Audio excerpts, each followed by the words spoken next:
I think as people grew to understand the topic and the amount of risks that climate change brings, people were really scared and quite worried about climate change.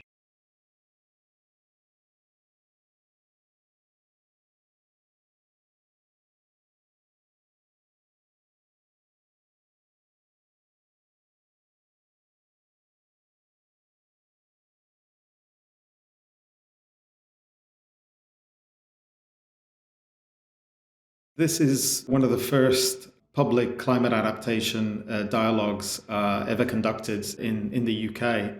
And this topic has actually been addressed, for example, in the net zero. There have been climate assemblies that have brought together the public and experts together to discuss how the country reaches net zero.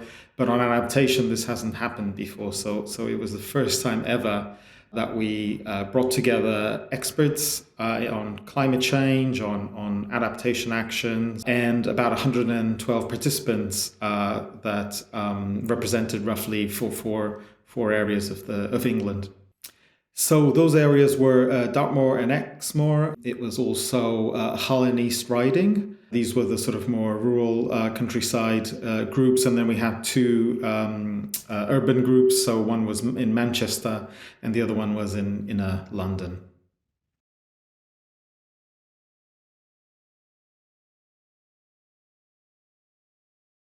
So the participants didn't particularly actually want to start ranking different risks, like, for example, heat wave, flooding, droughts. So they were particularly concerned about the vulnerable and their houses as well. So that was actually the top priority for that public, was that they really wanted to protect the most vulnerable from the impacts of climate change. And after that came more basic human needs issues like, for example, water, food, health, and then the infrastructure that we rely on. So those were some of the sort of things that people were most concerned about. And maybe it's worth adding as well that, the awareness of the problem was relatively low. But I think as people grew to understand the topic and the amount of risks that climate change brings, people were really scared and quite worried about climate change.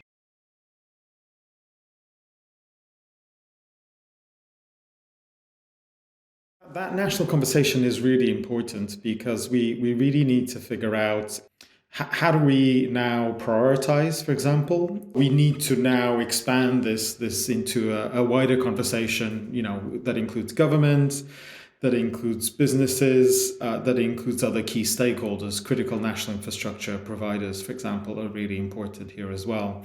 So we need to broaden that conversation so that we can better essentially lay out what are the risks that we want to minimize, and also actually what kind of opportunities do we want to exploit as well in the future.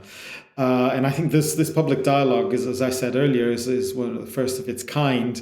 We clearly need to develop this further. The government is about to publish the National Adaptation program, the third one. And I think through that program, certainly participants were thinking, this needs to be bigger than just the government. It needs to be a whole society effort in terms of building our resilience exactly to climate shocks. And I think we also need to start discussing issues around responsibility. So who's doing what? So there's a role for government.